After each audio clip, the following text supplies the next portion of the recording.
Hello and most welcome to 822. I'm afraid we just got a tractor to come to visit us here, and I hope my voice is discernible.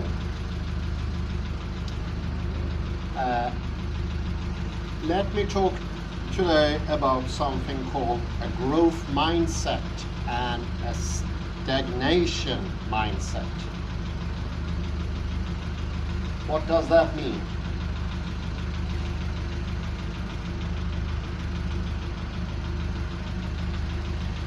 Well, that means the difference whether you are willing to change yourself or you have decided to remain stagnant and the same.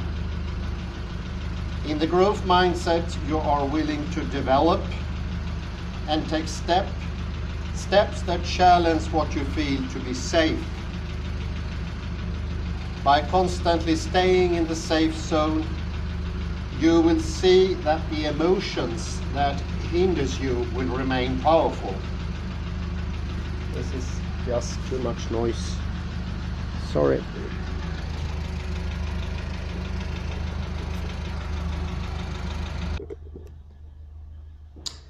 Sorry about that.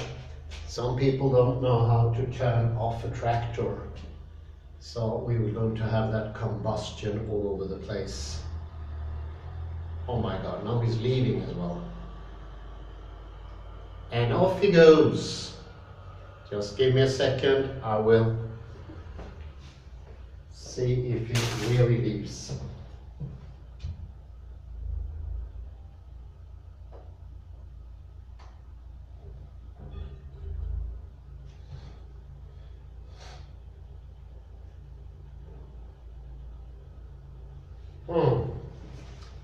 Well, I continue here. What is the difference between a growth mindset and a stagnant mindset?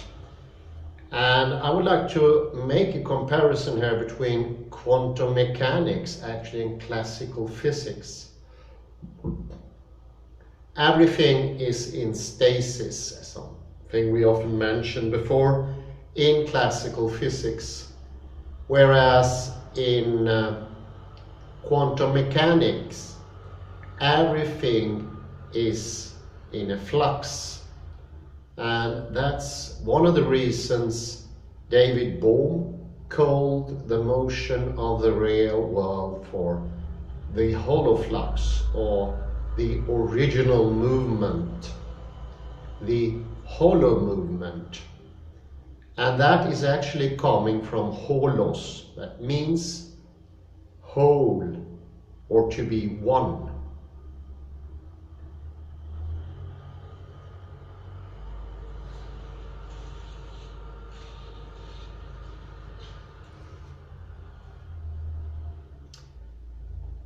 In classical physics, we have stagnation.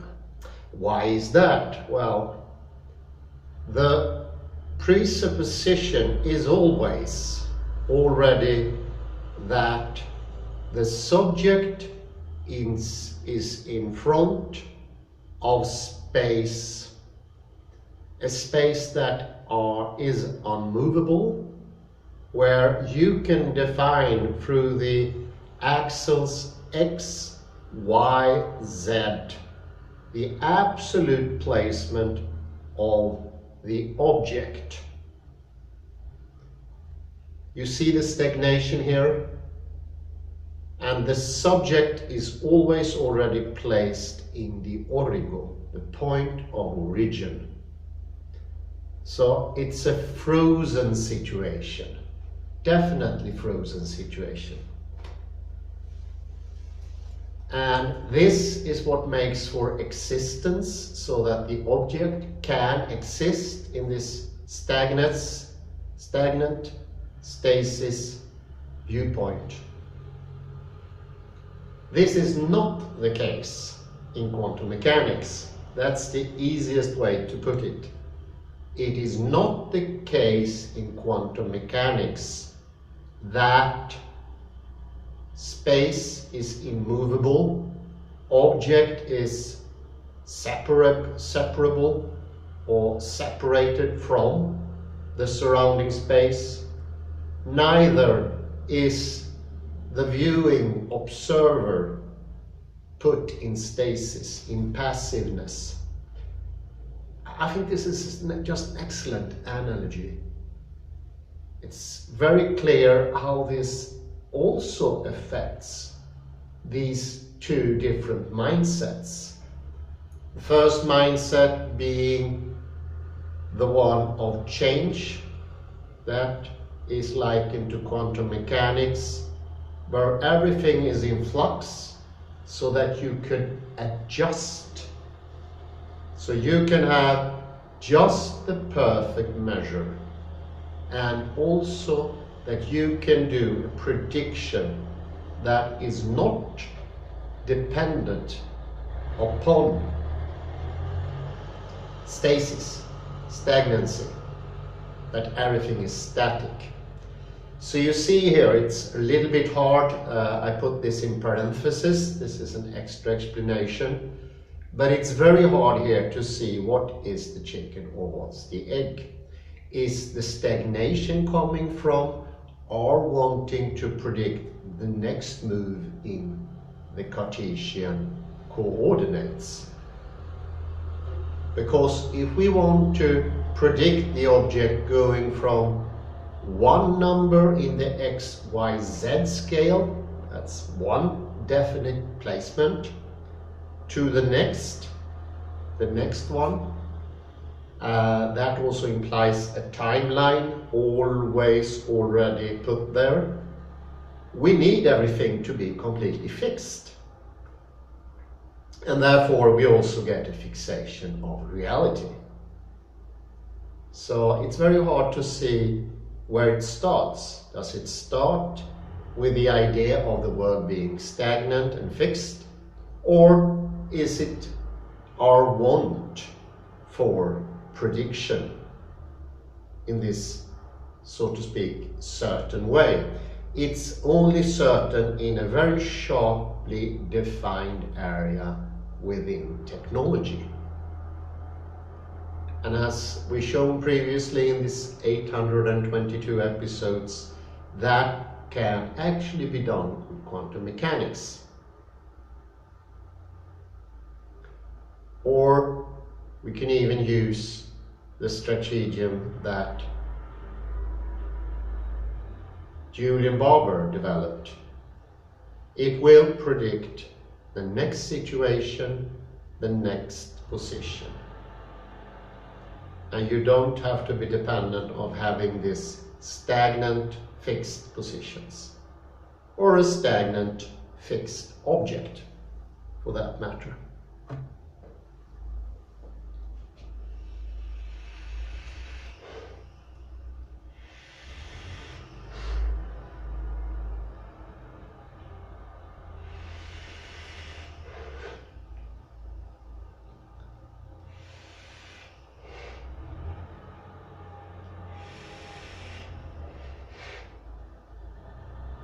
No need for stagnancy.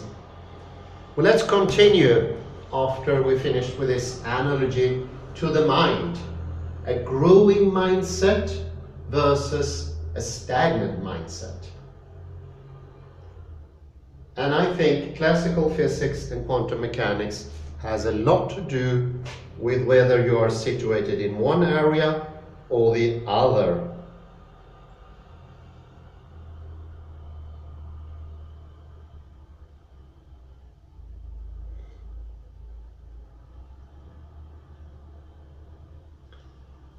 The stagnancy position is a little bit, let me give you an analogy, that you have a fish factory.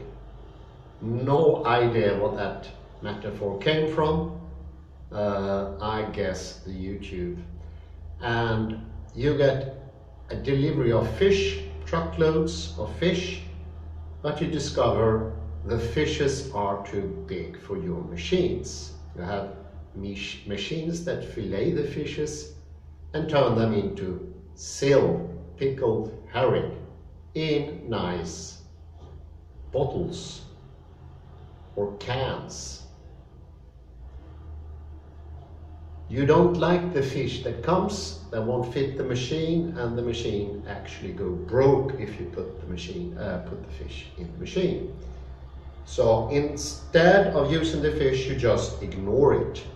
And here is the stagnancy coming in.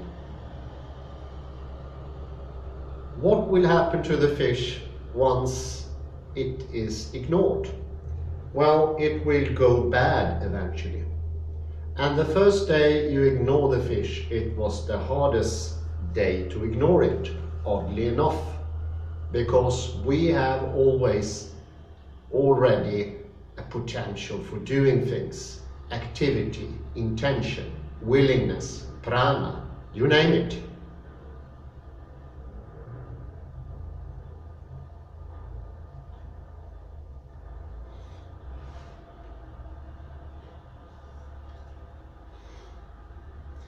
The second day, not so much. You no longer feel a gusto to go directly into action. The third day, even less so. And this sort of diminish little by little until weeks go by, months, years.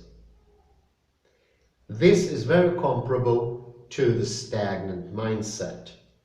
And the rotting fish are the emotions that comes up and dwells in your self, in your innermost. Something that is ignored both in classical physics as well as in the life of a stagnant mindset.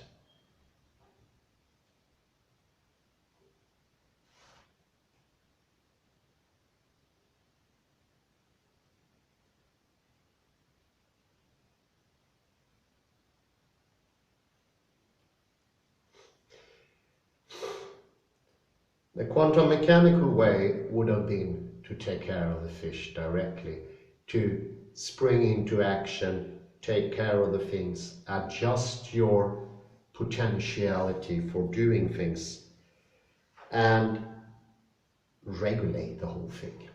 Fix it, be done with it directly, and then you can carry on with other things.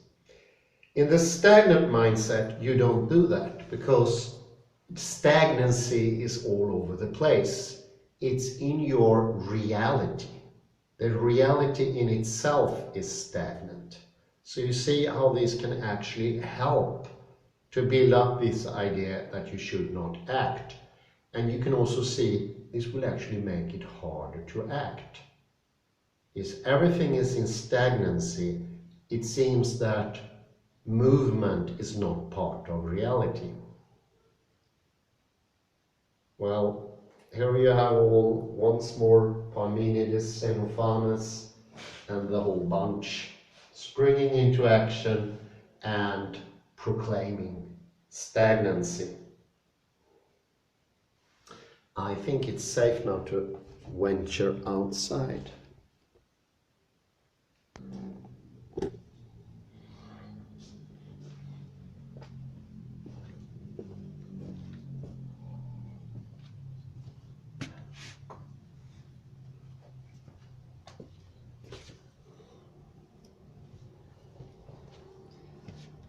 Well, the man disappeared, and now it's quiet all over once more. I sprung into action. Well, I can actually mention here, I was affected by the lecture myself. I managed to pause instead of turning the recording off completely. And I think that's pretty amazing. Well, I'm half jokingly here only. This is actually showing in this very moment what it is to be active, and that is also to change your habits. And that will be easier once you understand that the whole setting, and I mean, where are you situated? Are you situated in a stagnant universe? It will be much tougher to have a living, active, willing intention. That in itself is a hindrance. Of course, there have been loads of people that has had this stagnant mindset or stagnant reality, but haven't been completely senseless or stable. I think one of my heroes of youth was the famous early departed physicist Carl Sagan, a fantastic TV presenter, a skilled researcher, which is very unusual to both be a skilled presenter and a skilled researcher, made his magnificent own discoveries. But he was one of the biggest proponents in our modern day and era of a stagnant universe. But he was nothing of stagnant himself. Well, you have to remember this, we are all different. And you can put it this way, how amazing wouldn't Carl Sagan have been if he lived in a quantum mechanical world? That could have added even more to his ability to fascinate people, because he was fascinating. And I know that a lot of my own stagnancy came from him, because he was a charismatic person, without doubt. And I do recommend to read his really well put explanations for the stability of the universe, and even better to what he thinks when he's alive, in live filming. You can find clips on the YouTube, and I will try to link up on the YouTube position.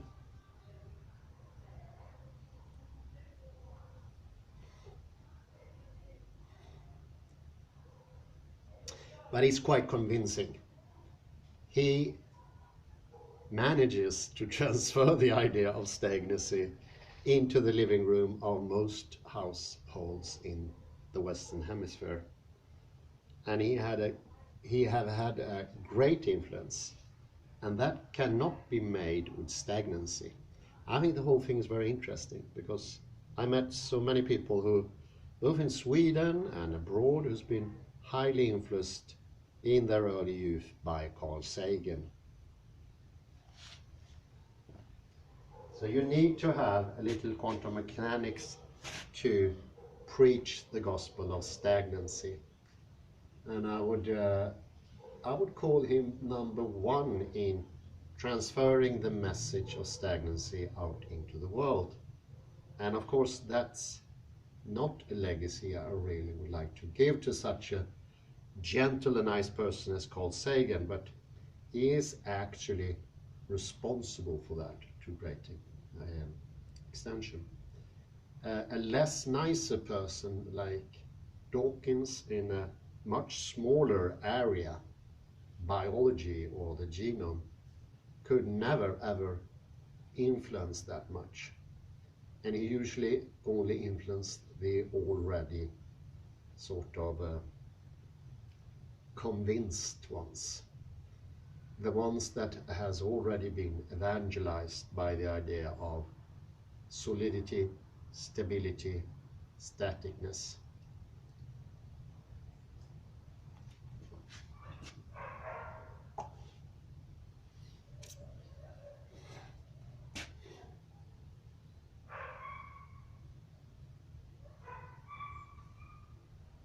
But I would say the influx from Carl Sagan has stopped a lot of motion going around. And sure, without a doubt, it's very hard to believe that that influence hasn't caused people to become more stagnant in their thinking, to set up unnecessary limitations for what they can do, and above all, for what they can think.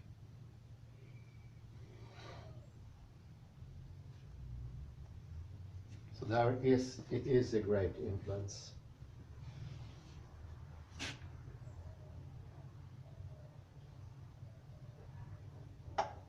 And there is an absurdity in the modern world where people are encouraged in media, in newspapers, by teachers, I'd say. I was encouraged myself, but I know Today it's even more common. Encourage, well, take care of your life. You have all the opportunities. You can do whatever you want to if you just set your mind to it, and so forth and so forth. And they sound awfully shallow and hollow when you think about the atmosphere of stagnancy that is all around the educational system, all around our thinking today. Stagnancy is the thing of the day. It doesn't make much sense, and it makes it so much harder to do any of those things. I would say even impossible, if you're not one of those people who large are separated somehow. And Carl Sagan definitely was one of those separated persons. He could have a will without his worldview was containing that. And that could be seen as a gift, but that could also be a nightmare, because then you never change your vision.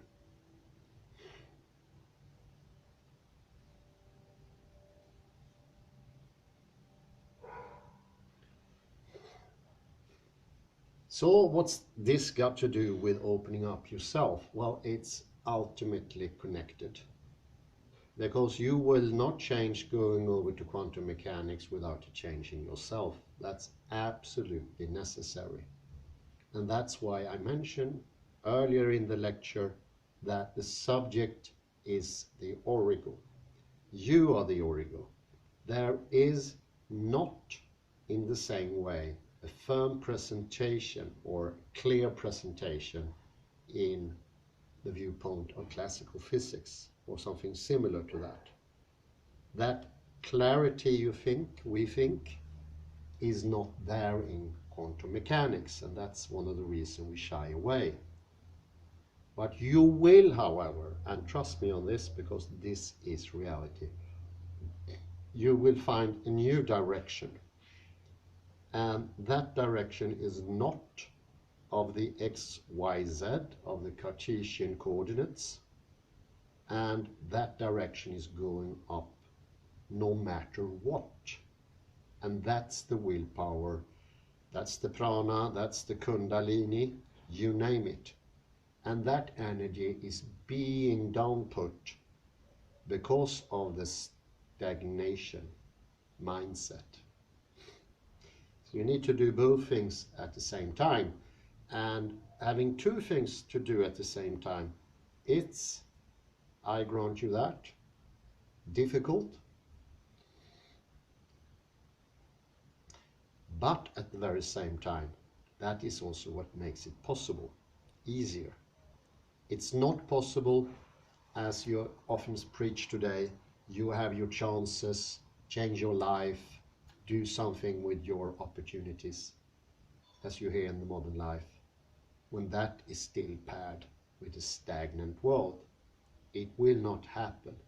It is very unlikely that the person who doesn't have developed a strong willpower, strong prana, or things similar to that, to develop it when there is this stagnation penetrating every pore of his or her body. That won't happen. So this is something that makes it easier, and you can actually call that quantum healing. Healing is a good word because that brings back to health and wholeness. Wholeness of spirit and body as well. You will see here that in our actual movement we need quantum mechanics to tell us the direction. The idea of X, Y, Z, it's making it very hard to have an, well, you name it, Alexandrian direction going up, because when you start thinking about up, you need to be balanced from the very beginning. That goes together.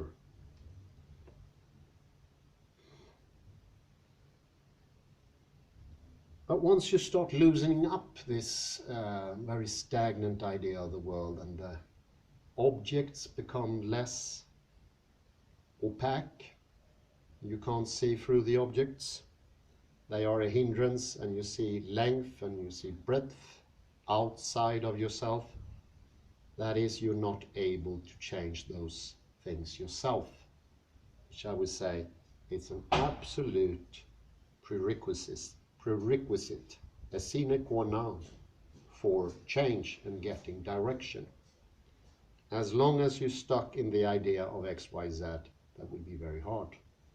Once you understand space is something exceptionally more complicated, exceptionally more fascinating. It's the very fractality of the world that makes it so exciting and interesting.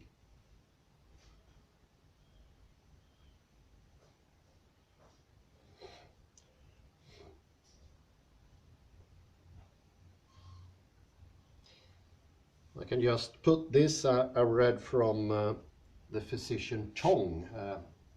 He's also on YouTube. He's one of those presenters that are not half good, not like Carl Sagan, but still good. Tong said that the makers of Matrix, and we who look at Matrix and firmly believe that that is a possibility, are absolutely wrong. And why is that? Well, reality is made in real numbers. And that means that those numbers are not programmable. Not at all. And it could still be someday that we will be able to program real numbers. Just think about it.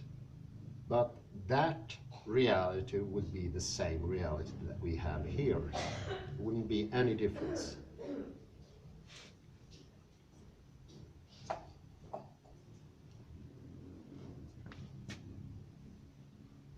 Utterly the same. Because it's the complexity that is reality. It is the fractality of reality that makes up reality. And it's also in the fractality we have the upward motion. Going up, even if you're bent, you can go up, and you can go up after yourself.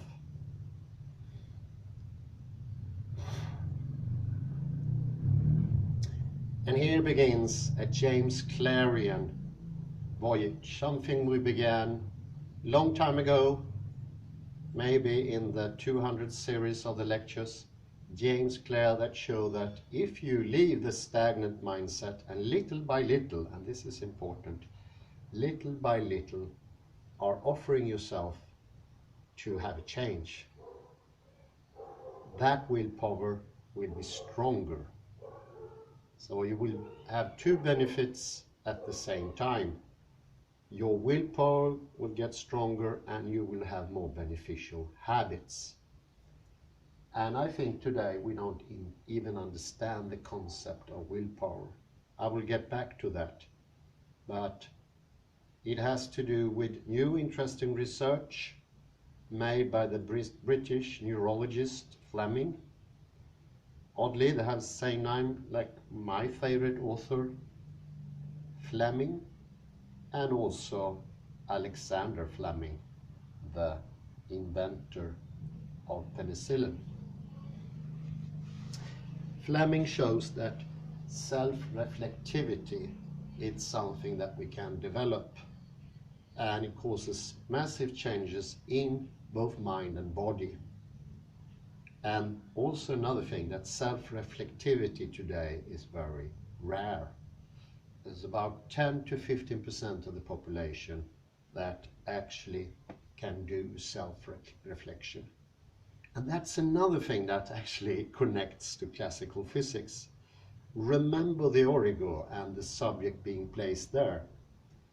How could any self-reflectivity be or come about if you use the self, the subject, as a dummy to sort of create this stagnant world? It would be very hard to be reflective then, because you used up the subject for another purpose. And I mentioned that before. With the idea of the subject, you always have to construct the subject, an origo, a point of origin, original origin as well, which is very important. It's not a copy, it's the original.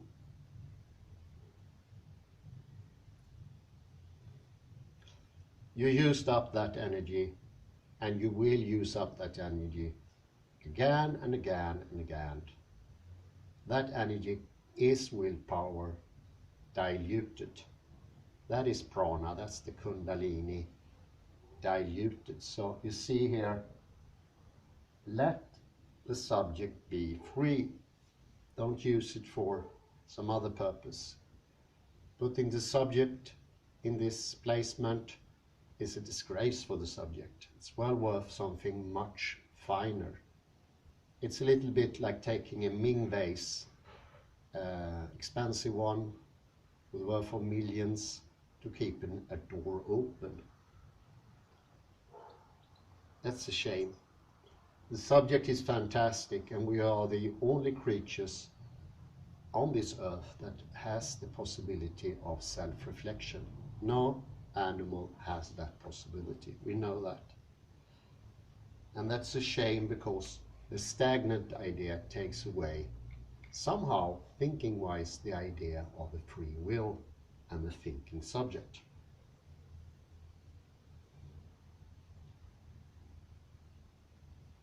And this is why I mention this with emotions. Emotions trapped is energy trapped. That energy needs to come out, because that's all the action that your system have been wanting to do. We construct our own emotions, but they have a purpose, and if they can't do that purpose, they're going to get trapped together with the energy they contain. So you're spending energy in all directions, both as a subject and this stopping of the flow of the prana. Goes right through your body, from this side and also from this side.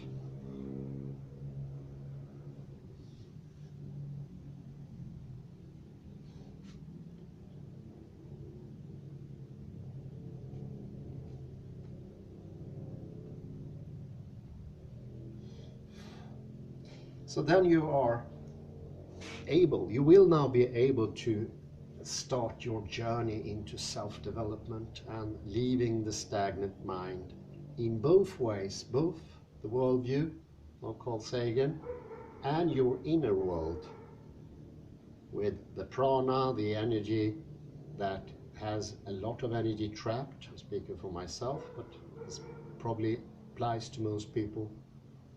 The trappings you can feel in a certain lack of energy, and also thinking that is infected, it's obtrusive, and it's going in different ways all the time. Well, now I speak about any living man in the Western Hemisphere today, I'd say. But once you start this journey, you can plan. And I would say that's very hard in a stagnant worldview, because you take away the planning ability. Yes, of course, we do habitual plans, and I'm speaking about plans that are conscious, reflectively, consciously made plans. And that is something completely different, because that can change direction at an instance. The more you develop it, the more you sort of harvest it, the more you get. But you need to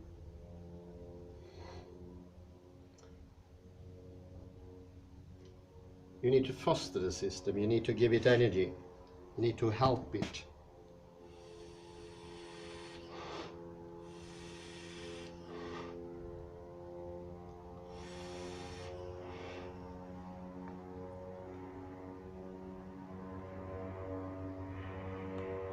The system will be helped if you're willing to put in the energy for it. Well, you can put this in 4 practical steps, actually 5 I would say in the end. You can plan the thing you're striving for, the one you want to have, in a James Clearian way. You can get excited. You should get excited because all the opportunities are out there in this quantum mechanical world, and you will get motivated. You get really anxious to get the desired effects. And because of your motivation, a little by little, think about the atomic habits, 1% rule, you will change. And the fourth is that you get the desired effect.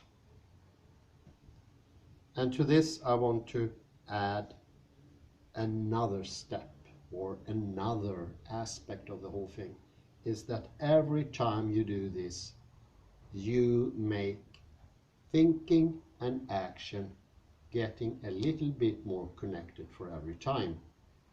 And in the end, you can enter the quantum mechanical mindset. And that's an expanding mindset, where thinking immediately is action. So this whole sense that our thinking is in waste and nothing erupts from our thoughts is actually the same thing as the stagnant universe / stagnant mind-body system. Stagnant mindset can be opened up by this growth potentiality. And this is also the process of developing self-awareness, self-reflection, something that came from this renowned Dr. Stephen Fleming. And self-reflection is absolutely possible in quantum mechanics. This is something stated by David Bohm, Niels Bohr, and also Heisenberg. It's an obvious result of quantum mechanics. We get a free will, we can self-reflect, we regain our spiritual foundation, I would say. Big words, but quantum mechanics is a big thing. I think it's a good time to terminate here before I boil over. It's very hot here. I say thank you very much, and until next, have a good one. Cheers.